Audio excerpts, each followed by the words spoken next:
Durante la Edad Media, la histeria colectiva, el miedo a lo desconocido y la influencia religiosa desataron una de las cacerías más oscuras de la historia, la persecución de brujas. Miles de personas, en su mayoría mujeres, fueron acusadas de pactar con el diablo, realizar hechizos y causar desgracias, desde malas cosechas hasta enfermedades. Pero lo más escalofriante no eran solo las acusaciones sin pruebas, sino los métodos que se usaban para probar su culpabilidad. En tiempos donde la ciencia no tenía cabida y la superstición reinaba, el ser acusado de brujería era prácticamente una sentencia de muerte. Pero antes de llegar a la hoguera, había que demostrar que la persona era una bruja. Y es aquí donde entra lo macabro. Métodos tan irracionales y crueles que hoy parecen salidos de una película de terror. Hoy te revelaremos 5 de los más extraños y aterradores métodos con los que, según los inquisidores, se podía detectar a una bruja. Suscríbete ahora y quédate hasta el final para conocer los métodos más extremos que se usaban. Dale like si amas la historia y no olvides activar la campanita, porque lo que estás a punto de escuchar te helará la sangre. 1. La prueba del agua. Uno de los métodos más famosos y contradictorios era la prueba del agua. La lógica detrás era simple y aterradora. Se creía que el agua, siendo un elemento puro, rechazaría a las brujas, así que se ataba a la acusada de pies y manos y se la arrojaba a un río o lago. Si la persona flotaba, se confirmaba que era una bruja. ¿Por qué? Porque el agua la rechazaba, pero si se hundía, era considerada inocente, aunque probablemente ya había muerto ahogada. Este método fue tan popular que se usó durante siglos en Europa, especialmente en Inglaterra y Alemania. Las víctimas rara vez tenían oportunidad de sobrevivir. Si flotaban, eran quemadas vivas. Si no, morían ahogadas como mártires anónimos. Lo irónico es que muchas personas flotaban simplemente por la ropa, la postura del cuerpo o la salinidad del agua, no por ningún tipo de poder oscuro. Pero en la mentalidad medieval, esos detalles no importaban. La fe y el miedo dictaban el destino. 2. La búsqueda de la marca del diablo. Otro método común era la búsqueda de la llamada marca del diablo, una supuesta señal en la piel de la bruja, dejada por Satanás cuando firmaban su pacto con él. Podía ser un lunar, una cicatriz, una mancha de nacimiento. Cualquier imperfección corporal servía como prueba. Los inquisidores revisaban el cuerpo desnudo de la acusada, usualmente mujeres, en busca de estas marcas. Y si no encontraban ninguna a simple vista, recurrían a otro método aún más macabro, el uso de agujas o punzones para pinchar todo el cuerpo y comprobar si había alguna zona insensible al dolor. Si se encontraba un punto que no sangraba o no dolía, era prueba inequívoca de brujería. Este procedimiento, además de doloroso, era profundamente humillante. Muchas veces las marcas eran simples verrugas o lunares comunes, pero en esa época, cualquier señal del cuerpo podía interpretarse como evidencia demoníaca. Había incluso pinchadores profesionales, personas contratadas para revisar cuerpos enteros con agujas afiladas, muchas veces corrompidos o incentivados para encontrar pruebas sí o sí. 3. La prueba del llanto. Este método se basaba en una creencia bastante retorcida. Las brujas no podían llorar. Según los inquisidores, las lágrimas eran señal de humanidad, compasión, remordimiento, cosas que una bruja, al haber entregado su alma al demonio, no podía experimentar. Durante los juicios, se obligaba a las acusadas a llorar. Si no lo hacían, eso aumentaba su culpabilidad. Si lloraban, los jueces solían interpretar las lágrimas como falsas o provocadas por el miedo, no por arrepentimiento real. En muchos casos, las mujeres estaban tan deshidratadas por el encierro, la tortura o la falta de alimento, que fisiológicamente ya no podían llorar. Sin embargo, eso no era tomado en cuenta. Este método fue particularmente cruel porque colocaba a las víctimas en un dilema imposible. Si lloraban eran falsas, si no lloraban, eran culpables. No había escapatoria. 4. La prueba del pan consagrado.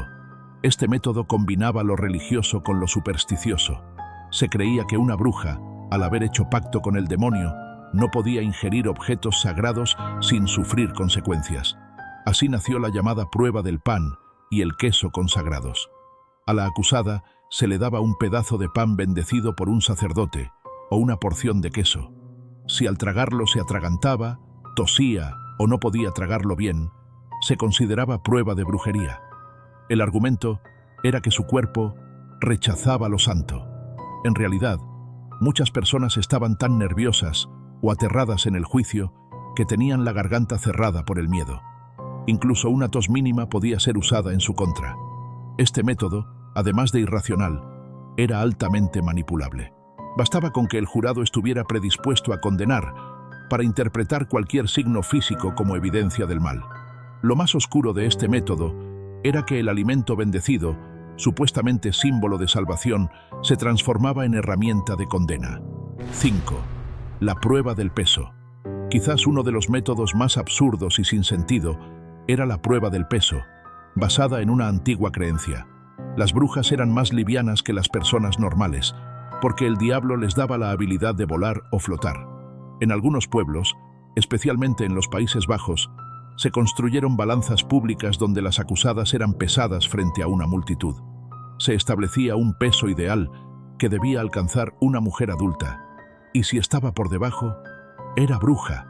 Obviamente, muchas mujeres eran pequeñas, delgadas, o simplemente tenían una contextura ligera, pero eso no importaba. El juicio ya estaba marcado de antemano. Algunas balanzas estaban incluso trucadas para inclinar el resultado. En un intento por mostrar transparencia, algunos pueblos permitían que las mujeres se pesaran voluntariamente para demostrar su inocencia. Pero incluso si el resultado era normal, ya el estigma social las marcaba de por vida. ¿Qué pasaba luego de las pruebas? Una vez que la acusada fallaba cualquiera de estas pruebas, lo que era casi inevitable, el paso siguiente era el juicio formal. Pero no debemos imaginar una corte como las actuales. La justicia medieval estaba profundamente influenciada por la religión y por prejuicios sociales. En muchos casos, el veredicto ya estaba decidido antes de que comenzara el juicio. La confesión se consideraba crucial, pero ¿cómo se conseguía? A través de la tortura. Los métodos de tortura eran múltiples: la rueda, el potro, el aplastamiento, las brasas al rojo vivo o la privación extrema del sueño. Muchas veces, las acusadas terminaban confesando cualquier cosa con tal de que cesara el dolor. Incluso llegaban a inventar pactos con el diablo o nombrar a otras supuestas brujas para aliviar su condena. Esto provocó una verdadera cadena de acusaciones que se expandía como un virus. Una persona señalaba a otra para sobrevivir, y esa otra señalaba a otras 3, desatando verdaderas histerias colectivas. Un mundo sin escape. Es importante entender que en el mundo medieval, ser mujer, pobre, viuda, tener conocimientos de hierbas medicinales o simplemente no encajar en la norma era motivo suficiente para despertar sospechas. Muchas de las mujeres que fueron condenadas eran parteras, curanderas o ancianas que vivían solas. Su independencia era vista con recelo por una sociedad que no comprendía el rol de la mujer fuera del ámbito familiar o religioso. El miedo era tan profundo que bastaba un mal sueño, una vaca enferma o una tormenta inesperada para culpar a alguien de brujería. La lógica era simple. Si algo malo pasaba y no se encontraba explicación, debía haber una bruja detrás. Incluso los niños podían ser testigos en los juicios, y sus palabras se tomaban como verdad absoluta. El poder de la sugestión y el miedo comunitario hacían que todos fueran víctimas o verdugos. Si has llegado hasta aquí, seguro estás tan impactado como nosotros. ¿Conocías estos métodos? Déjanos tu opinión en los comentarios, dale like al video y comparte este contenido. No olvides suscribirte para más historias impactantes del pasado. El caso más famoso, Salem. Aunque estos métodos se aplicaron por siglos en Europa, uno de los casos más famosos ocurrió en América: los juicios de Salem, en 1962, en la colonia inglesa de Massachusetts. Todo comenzó cuando 2 niñas comenzaron a sufrir ataques extraños, convulsiones, gritos y comportamientos inusuales. Los médicos, incapaces de encontrar una causa, concluyeron que estaban bajo un hechizo. Las niñas acusaron a 3 mujeres y así comenzó el pánico. Durante los meses siguientes, más de 200 personas fueron acusadas, 30 fueron condenadas y 20 ejecutadas. Muchas de ellas murieron por ahorcamiento, y una fue aplastada con piedras. Aunque ya existía cierto escepticismo entre los colonos, la histeria fue más poderosa. Los testimonios basados en pruebas espectrales, como soñar con la persona acusada o verla en visiones, se consideraban suficientes para condenar a alguien. Con el tiempo, los juicios fueron criticados y vistos como un ejemplo de injusticia extrema, pero ya era demasiado tarde para las víctimas, cuando la religión y la política se aliaban. Los métodos de detección de brujas no surgieron solo del pueblo ignorante, como a veces se cree. Muchos fueron respaldados por la Iglesia y por autoridades políticas interesadas en mantener el control. Uno de los textos más influyentes fue el Malleus Maleficarum, el martillo de las brujas, publicado en 1487 por dos inquisidores alemanes. Este libro detallaba cómo identificar, interrogar y juzgar a una bruja. Fue un verdadero manual de caza, con una lógica misógina y extremadamente fanática. El texto promovía la idea de que las mujeres eran más proclives al mal, por ser más débiles e inclinadas a la tentación. Estas ideas circularon durante siglos y alimentaron la brutalidad de los métodos aplicados. La brujería se convirtió en una excusa perfecta para controlar a la población, eliminar disidentes, castigar a los diferentes y reforzar el poder institucional, lo que la ciencia y la razón no podían detener.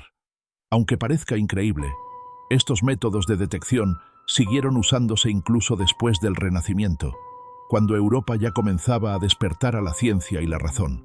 Aún así, el miedo era más fuerte que el conocimiento. En algunas regiones rurales, las pruebas de agua, las marcas del diablo y las torturas continuaron hasta el siglo XVIII. Incluso en el siglo XIX hay reportes aislados de linchamientos a mujeres acusadas de brujería en zonas remotas.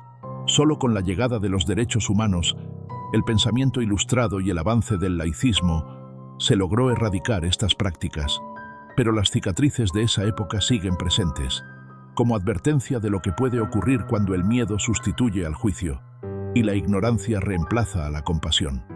Los 5 métodos que te presentamos hoy no solo reflejan la crueldad de su tiempo, son también un espejo de lo peligrosa que puede ser la irracionalidad colectiva, porque al final, lo más espeluznante no es que la gente creyera en brujas, sino que construyeran un sistema para detectarlas, torturarlas y destruirlas, todo bajo el nombre de la verdad y la fe.